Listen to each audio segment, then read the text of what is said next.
Hello, what's up? Hello Philippines, hello world. Andito na naman po tayo para mag-react at mag-comment dito sa isang video. Ito, laman na to ng halos karamihang platform, pero gusto ko lang din mag-react at mag-comment sa video na to. Dito ko talaga masasabi yung lagi kong sinasabi na kapag gagawa kayo ng sikreto, solohin nyo lang. Kasi pag meron kayong mga kasama, siguradong darating ang panahon ay mabibisto at mabibisto rin kayo. Kasi yung mga salitang sinasabi nyo sa sarili nyo, kung yun ang lagi nyo sinasabi, yun na rin ang magiging laman ng utak nyo. Kung mag-isa lang kayo, pwedeng makalusot kayo. Pero kung may mga kasama kayo, hindi nyo hawak ang utak at isip nila, meron at merong lalabas na hindi maganda na ikaw huli nung lahat. With all due respect, respectfully, even for other regular audits, ako po yung all external comms, I sign off on it. It's And a matter also, of Attorney Lopez, I'll bring you back to another document.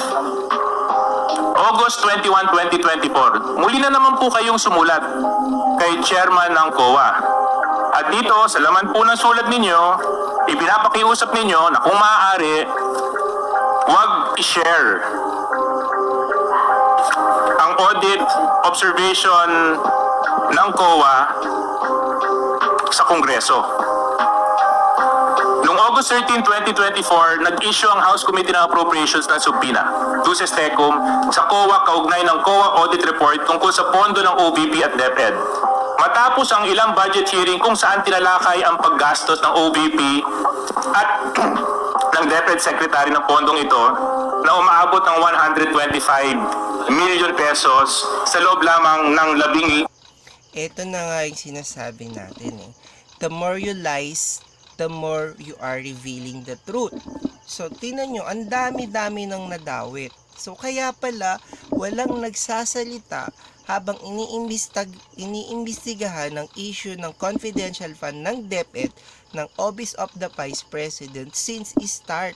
Kaya mag-isang nagpupunta si Sara Duterte doon sa hearing dahil ayaw niyang may madulas sa mga tao niya. Kaya yun ang nangyayari ngayon nung sinisimula ng imbestigahan, lahat ng mga tauhan ni Sara Duterte ay naglalabasan na.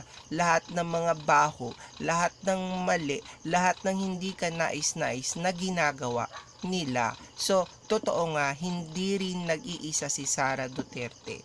Marami din silang nang loloko sa taong bayan. ng 11 araw. Totoo po ba ito? Your Honor, I'm sorry, I did not catch the question. Respectfully, may you please repeat? I'm sorry. Attorney Lopez, nag-issue po kayo ng sulat sa COA ng August 21, 2024. Tama po ba mali? Yes, Your Honor. Ano po ang dahilan kung bakit po kayo sumulat sa COA? I understand during the time, Your Honor, there was a subpoena issued to the Commission on Audit for the release of certain documents pertaining to the ongoing audit of some transactions of the Office of the Vice President. So ang dahilan kung bakit po kayo sumulat sa COA ay upang pigilan ang COA mag-release ng kanilang audit report and other related documents tungkol sa utilization ng confidential funds ng OVP at ng DepEd. In your words, you said here, you are of the position that a subject subpoena should not be complied with. Is this correct? Your Honor, Is this correct? It's a yes or no, Attorney Lopez. Is this correct?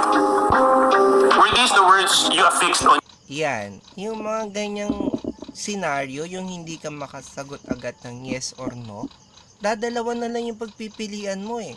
So, kung yes talaga yan, yes ang sasabihin mo. Pag no, no ang sasabihin mo. So, may pumipigil sa yung sumagot. Ibig sabihin, meron kang tinatago, meron kang hindi masagot.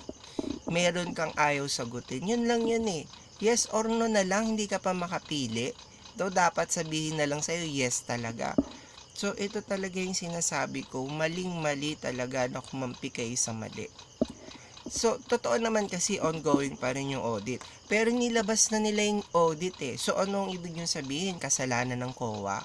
May mga kasalanan kayo, meron kayong hindi sinasagot, kaya gumawa ng paraan ng COA para masagot nyo yung mga kasalanan nyo. Your letter.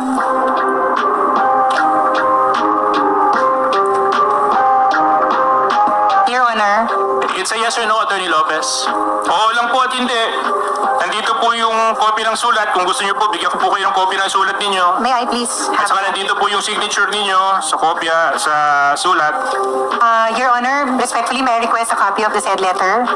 So I can... Comsec, can you please give this to the person who has lost her memory? Can you just confirm this letter?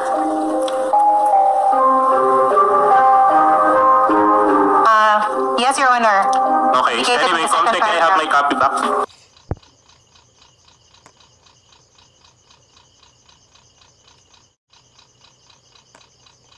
O yan, kinonfirm niya na yung letter. So, ibig sabihin, totoo nga na siya ang sumulat. Maling-mali talaga. Mahirap kayong lumusot dito sa mga quadcom ngayon. Kasi bukod sa matatalino, matitino, mga bata, talagang napagkakatiwalaan ng bansang Pilipinas ang mga bagong taga-imbestiga. So, saludo po ako sa inyong lahat. Tuloy nyo lang po yung mga ginagawa nyo. Yun lang. Adios.